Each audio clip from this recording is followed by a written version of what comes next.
parents. Have you ever found yourself in a situation where you're telling your kids that you have to study at least for 2 hours or 3 hours before you get to play with your tab or with your iPad or get to watch a certain cartoon? Well, we all have been there and we all have tried those phrases with our kids.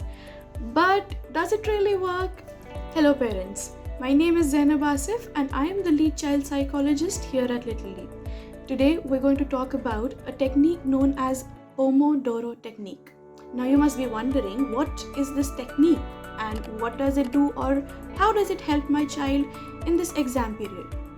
Now you see, when we ask a child to sit down at once for an hour or 2 hours and study something, there is a certain time where the child is able to focus on the subjects, but after that time, the attention of the child starts decreasing.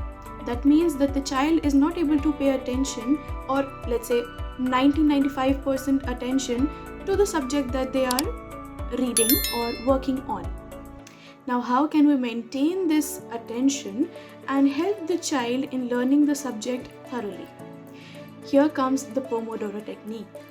So Pomodoro Technique basically is a time management strategy or a technique that helps your child and you to work with time.